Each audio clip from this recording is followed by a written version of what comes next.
सुप्रभात विद्यार्थियों। कल हम हमारे स्नातक के द्वितीय वर्ष के हिंदी साहित्य के उद्भव एवं विकास को पढ़ रहे थे। आज उसी टॉपिक को आगे लेकर के चलते हैं हम। हमने हिंदी का उद्भव कौन कौन से अपभ्रंश से हुआ वो पढ़ा था।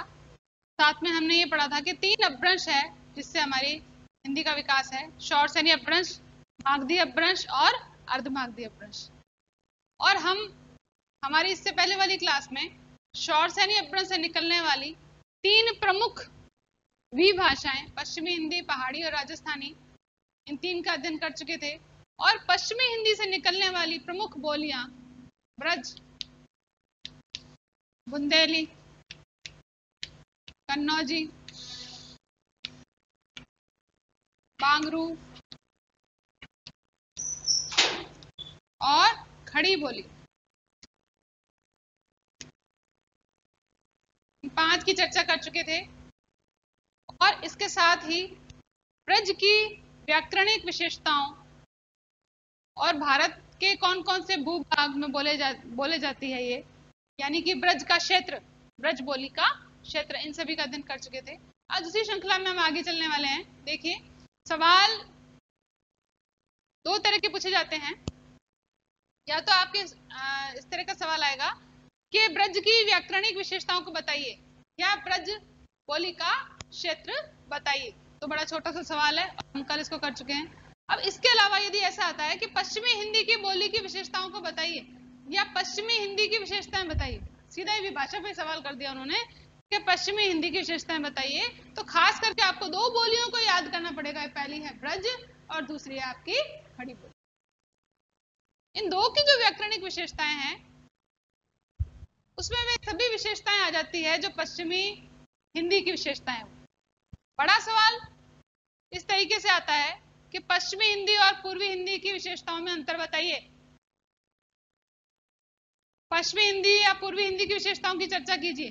तो यदि पश्चिमी हिंदी की बात आती है तो आपके लिए ब्रज और खड़ी बोली की विशेषताएं याद करना पर्याप्त होगा। और पूर्वी हिंदी की विशेषताएं आती है आपके, तो आपके लिए खाली एक अवधि की विशेषताएं पर्याप्त है। उसकी खुद की इतनी विशेषताएं हैं कि शेष अन्य जो बोलियां निकलती है, अवधि, बघेली, छत्तीसगढ़ी, तो बघेली और छत्तीसगढ़ी की विशेषताएं इतनी ज्यादा मायने नहीं रखती जितनी की अवधि भाषा की विशेषता है, क्योंकि हिंदी साहित्य में विपुल साहित्य 2 ही बोलियों में रचा गया है, वो है ब्रज और अवधि। और तीसरे नंबर पर आती है हमारी खड़ी बोली। खड़ी बोली का विकास हम आधुनिक काल से लेते हैं, जिसके अंदर विपुल साहित्य रचा गया है, गद्य में भी और पद्य में भी। ब्रज और अवधि तक गद्य बहुत थोड़ा सा देखने को मिलता है, नाम मात्र का। तो 3 ही प्रमुख बोलियां जो है वो हमको याद करनी है, वो है ब्रज, खड़ी बोली और उधर अवधि। मैं पश्चिमी हिंदी की बोलियों की बात कर रही हूँ। अब यदि यहाँ भी आते हैं हम, तो राजस्थानी की 4 प्रमुख बोलियों की विशेषताएं भी आपके कोर्स के अंदर है, आपके सिलेबस में है, लेकिन उसको याद करना आपके लिए इतना जटिल नहीं होगा जितना इनका, क्योंकि हमारे लिए थोड़ा सा नया है। जो लोग इन क्षेत्रों में नहीं गए हैं उनके लिए थोड़ा नया हो जाता है। आज खड़ी बोली को पढ़ लेते हैं। सबसे पहले आ जाते हैं कि खड़ी बोली का क्षेत्र क्या, जैसे उसका अपन ने पढ़ा था शूरसेन प्रदेश, यानी मेरठ और उसके मेरठ नहीं सॉरी आगरा, मथुरा और उसके आसपास की बोली, उसके आसपास का क्षेत्र जिसमें बरेली आ जाता है, एटा आ जाता है, वो ब्रज था। खड़ी बोली का क्षेत्र थोड़ा सा अलग है। जो हमने हिंदी भाषा के 10 राज्य मैंने आपको बताए थे, हिंदी भाषा 10 राज्य, उन्हीं से संबंधित है, ध्यान रखिए, इसलिए इसको याद करना आसान। जो हमारी मानक भाषा है वो भी इस खड़ी बोली से ही विकसित हुई। मानक कह लीजिए, परिनिष्ठित कह लीजिए, टकसाली भाषा कह लीजिए, इन सभी का विकास जो हमारी खड़ी बोली में, खड़ी बोली से हुआ। तो ध्यान दीजिए, मेरठ, सहारनपुर, बिजनौर, दिल्ली उसके आसपास का क्षेत्र, गाजियाबाद, रामपुर, मुरादाबाद और देहरादून का कुछ मैदानी इलाका, देहरादून का जो मैदानी भूभाग है, जो मैदानी इलाका है, वहां पर खड़ी बोली बोली जाती है। शेष में देख लीजिए जो पहाड़ी इलाका है उसमें ये विभाषा आ जाएगी। और उसका मैदानी इलाका, जैसे अपन ने कल मैनपुरी पढ़ा था, है ना, मैनपुरी के कुछ हिस्से में ही ब्रज बोली जाती है। क्षेत्र के अलावा जो विशेषताएं इसकी खास जो हम पढ़ते हैं खड़ी बोली की, जैसे हमने ओकारांत पढ़ी थी ब्रज भाषा के अंदर, तो हमको अगर याद करना हो तो इन दोनों का ग्रुप बनता है और इन तीन बोलियों का ग्रुप बनता है। ये तीनों के तीनों हैं ओकारांत, मैंने जैसे वहां लिखा है, और ये दोनों हैं आकारांत। आकारांत बहुला, आकारांत यानी अधिकतर शब्दों के अंत जो है वो आ स्वर से होते हैं, जैसे गया, खाया, लड़का इत्यादि सभी शब्दों के अंत जो है वो आकारांत है, इसलिए इसे आकारांत बहुला यानी ज्यादा शब्द जो है जिनमें आकारांत है। और ब्रज बुंदेली और कन्नौजी की बात करते हैं तो सामान्यतः शब्द जो है वो ओकारांत। ब्रज बुंदेली और कन्नौजी में जो गिनती वाले शब्द है, संख्यावाची, वो सभी लगभग लगभग एक जैसे हैं।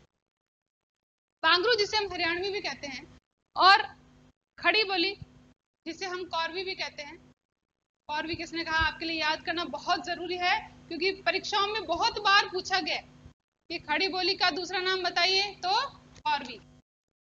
ठीक है, खड़ी बोली को कौरवी किस किसने कहा?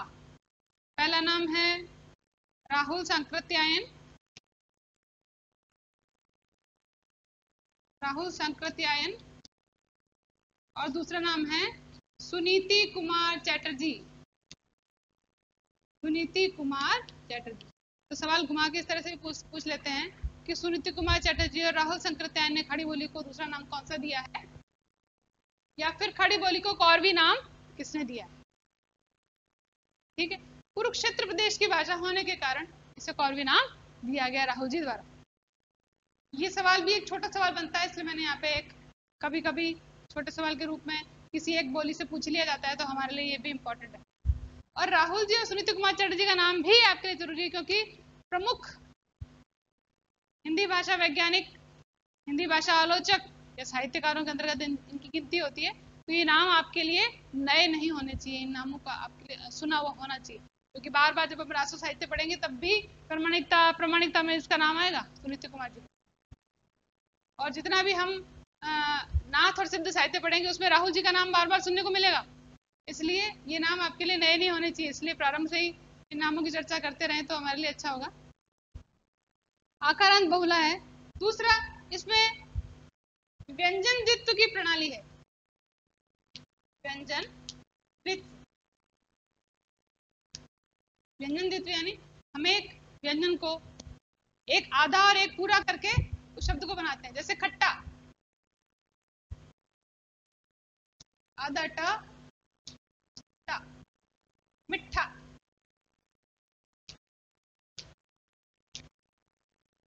ये व्यंजन द्वित्व की प्रणाली जो है वो खड़ी बोली में ही देखने को मिलती है। दूसरा, सर्वनाम देख लीजिए। सर्वनाम में हम लिखते मानक में मुझ है, लेकिन बोलते क्या है? मुझ। मुझसे ये कार्य नहीं होगा। लिखते आप ज हैं, बोलते आप ज हैं, और लिखते आप झ, यानी मानक स्वरूप जो है उसमें तो झ का प्रयोग होता है, लेकिन जब हम आम बोलचाल में इसका प्रयोग करते हैं तो झ की जगह ज का प्रयोग करते हैं। बिल्कुल इसी प्रकार कुछ हम लिखते तो इस प्रकार हैं, हमारी वर्तनी इस तरह की है, लेकिन जब बोलते हैं कुछ ही काम हुआ है। द्वित्व की प्रणाली देख लीजिए आप, सर्वनाम में भी देखने को मिलेगी आपको। तो ये चीज जो है ये सर्वनाम से संबंधित है। ये विशेषता किसकी हो गई? सार्वनामिक विशेषताओं के अंदर।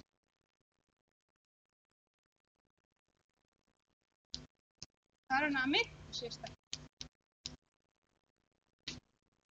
चौथा, न को न कहने की पद्धति है। लिखते हैं हम पानी, पानी कौन, लेकिन जब बोलते हैं तो पानी को क्या बोलेंगे आप? पानी।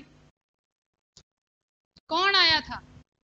यही की यही विशेषता आपको बांगरू यानी हरियाणी में भी देखने को मिलेगी। न को जहां शब्द का अंत न हो रहा है वहां न को हम ण की तरह उच्चारित करते हैं।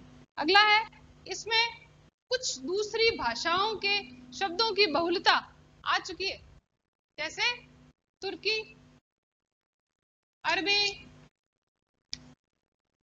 फारसी, पुर्तगाली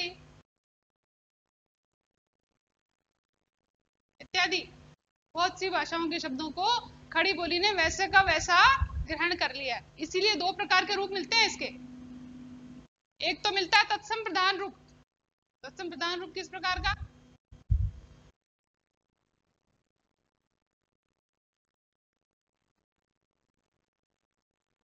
एक मिलेगा इसका तत्सम प्रधान और एक उर्दू, दो रूप प्रचलन में है। तत्सम प्रधान, इसमें तत्सम शब्दों की बहुलता है। तत्सम शब्द वे शब्द जो कि संस्कृत भाषा के ज्यों के त्यों हिंदी में ग्रहण कर लिए गए हैं, उन शब्दों की बहुलता है। और दूसरी जगह इसका उर्दू जैसा रूप, जिसमें अरबी, फारसी और तुर्की भी साथ में शब्दों की बहुलता देखने को मिलती है। हमारे जितना भी अदालती भाषा के शब्द, अदालती शब्द जो हैं, अदालत से, कोर्ट कचहरी से संबंधित जो शब्द हैं, सामान्यतः उसमें फारसी दिखाई देगी आपको। बाल्टी, औरत जैसे पुर्तगाली शब्द हमने वैसे के वैसे ग्रहण कर लिए, तो दूसरी भाषा के शब्द भी आ गए। तो एक तो तत्सम प्रधान है। तत्सम प्रधान में वह खड़ी बोली का वह स्वरूप जिसमें ज्यादा शब्द संस्कृत से हमने ज्यों के त्यों ग्रहण कर लिए, जिसमें प्रायः, अतः जैसे शब्दों का प्रयोग भी हम करते हैं। और जो दूसरी है उर्दू से मिलती जुलती, जिसमें अरबी, फारसी, तुर्की, पुर्तगाली आदि अनेक भाषाओं के शब्द जो है उसमें शामिल हो जाते हैं। तीसरे नेक्स्ट, इसके आगे ये तीन प्रमुख थी। इसके अगली है, इसका स्वरूप हरापन से, हरापन कह लीजिए या खारापन कह लीजिए, कोमलता की ओर धीरे धीरे खड़ी बोली अपना स्वरूप खारेपन से कोमलता यानी मीठेपन की ओर ला रही है। खारापन बांगरू भाषा में देखने को मिलता है, जिसे हम अक्खड़ भाषा या खड़ी भाषा भी कहते हैं। खड़ी भाषा का मतलब इसमें खड़ी पाई जैसे शब्दों का ज्यादा प्रयोग था। दूसरा, इसमें खड़ापन था, बोली खड़ी खड़ी, कहीं कोमल स्वर नहीं थे, कोमल शब्द नहीं थे। तो खारेपन से कोमलता की ओर बढ़ने वाली बोली कौन सी है? हमारी खड़ी बोली। अगला है, हमारी 70% से ज्यादा आबादी इसका प्रयोग करती है, इसको बोलती है। जब हम राजभाषा पढ़ेंगे तो राजभाषा के साथ साथ हम